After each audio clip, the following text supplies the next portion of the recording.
ये कहानी है रानी पद्मावती और अलाउद्दीन खिलजी की। अलाउद्दीन खिलजी ने दिल्ली की सत्ता के लालच में आकर 1996 में अपने ही सगे चाचा यानी फिरोज खिलजी की हत्या करके दिल्ली की गद्दी पर बैठ गया था और उन्हीं के बेटी यानी अपनी बहन से ज़बरदस्ती निकाह भी कर लिया था। पद्मिनी सिंहल के राजा गंधर्वी की बेटी थी। सिंहल आज का श्रीलंका कहा जाता है। पद्मावती को चित्तौड़ के महाराज रतन सिंह स्वयंवर में जीतकर अपने राजमहल लाए थे। राजा रतन सिंह उच्च कोटि के राजा होने के साथ साथ कला और संगीत के प्रेमी थे। उनके दरबार में कई संगीतकार थे। उन्हीं में से एक था राघव चेतन नाम का संगीतकार।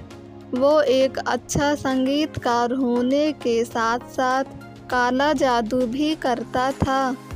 एक दिन राजा ने उसे काला जादू करते हुए पकड़ लिया था, जिसके बाद उसे रतन सिंह ने अपने राज्य से निष्कासित कर दिया था।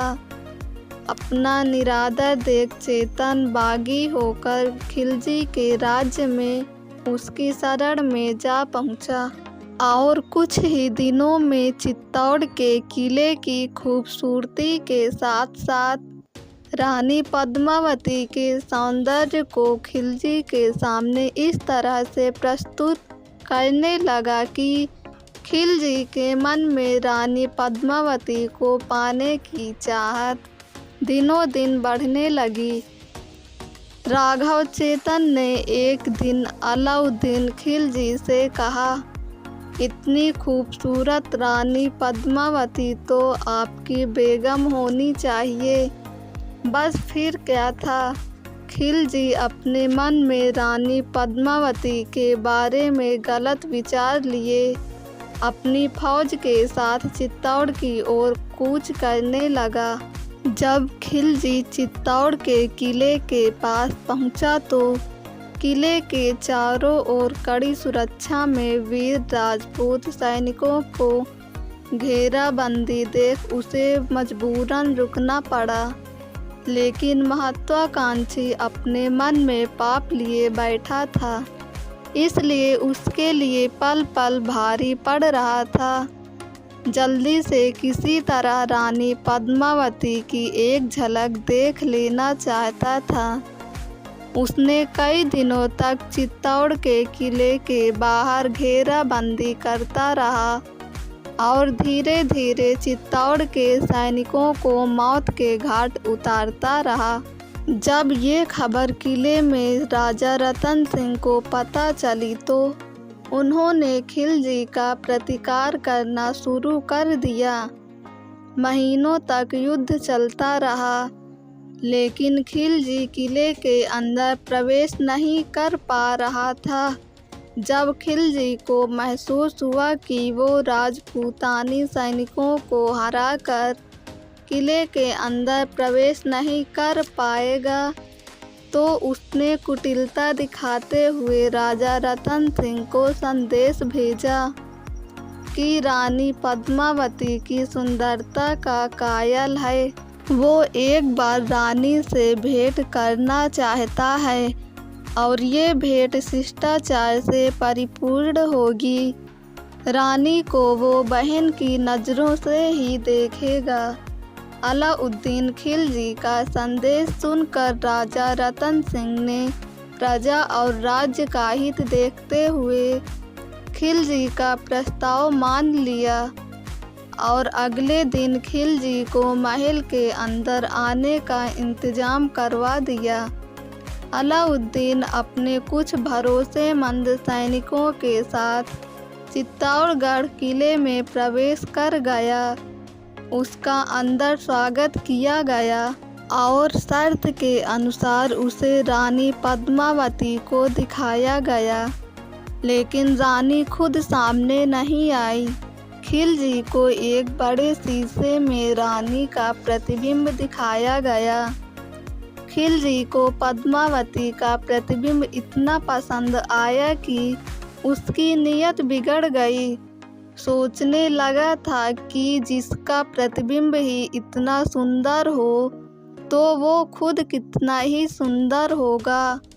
अब खिलजी ने रानी पद्मावती को अपने हराम ले जाने का ठान लिया और अपने सैनिकों की मदद से राजा रतन सिंह को धोखे से बंदी बनाकर अपने कबीले में चला गया और रानी पद्मावती को संदेश भेजा कि अगर राजा रतन सिंह और अपने राज्य के सभी मर्दों को जिंदा देखना चाहती हो तो तुम्हें मेरे साथ मेरे हरम में चलना पड़ेगा।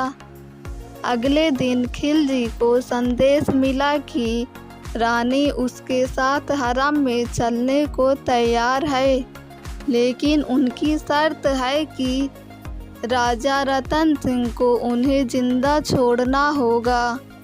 अलाउद्दीन ने रानी की शर्त मंजूर कर ली।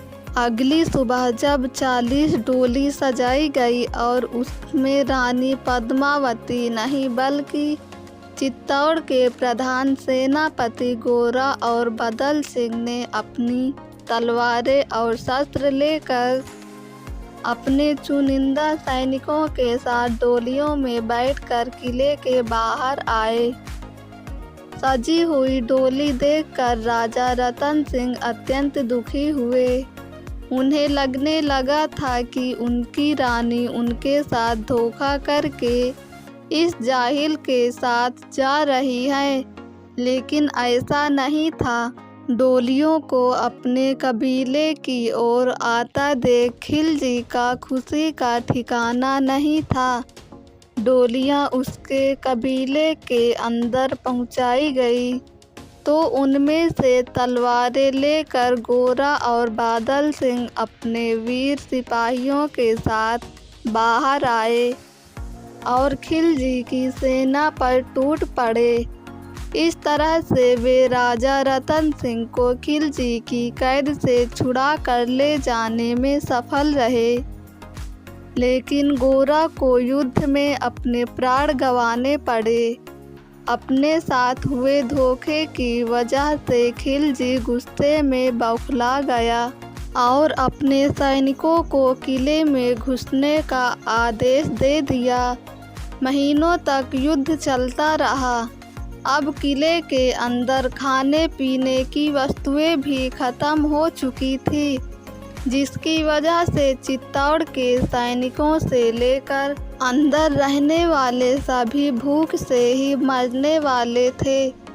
इसलिए रतन सिंह ने अब युद्ध करने का निश्चय किया और अपनी तलवार लेकर अपने सेनापति बादल के साथ निकल पड़े और आत्मरक्षा करते हुए युद्ध में वीर गति को प्राप्त हो गए।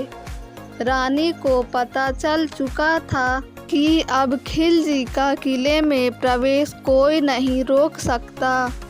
उनके पास ज़्यादा समय नहीं था, इसलिए उन्होंने अंदर उपस्थित सभी स्त्रियों को एक जगह इकट्ठा किया और उनसे पूछा कि तुम्हारी क्या राय है। तो सभी ने आत्मदाह करना स्वीकार किया, लेकिन खिलजी के साथ उसके हरम में जाना नहीं स्वीकारा। अब रानी पद्मावती ने किले के अंदर विशाल आग जलाई और सभी स्त्रियों ने एक साथ जय भवानी का नारा लगाते हुए खुद को आग में समर्पित कर अग्निदेव को अपने जीवन की अंतिम आहुति दे दी। अब खिलजी किले के अंदर पद्मावती की खोज में किले के अंदर पहुंचा तो उसे सिर्फ आग में जलती हुई रानी के साथ अन्य सैनिकों की स्त्रियां ही दिखाई दी। खिलजी ने चित्तौड़ का किला जरूर जीत लिया था, लेकिन वो एक भारतीय नारी और उसके पावन स्त्रीत्व से हार गया था। अपने आत्मसम्मान की लड़ाई हारने की बौखलाहट में खिलजी ने चित्तौड़ के आसपास मौजूद 30,000 निर्दोषों की निर्मम हत्या करवा दी थी और चित्तौड़ पर अपना कब्जा कर लिया। दोस्तों, अगर आपको मेरी ये कहानी पसंद आई हो तो कमेंट और शेयर ज़रूर करें। इसी तरह की कहानियों को सुनने के लिए हमारे YouTube चैनल को सब्सक्राइब करें और बेल आइकन को क्लिक करें।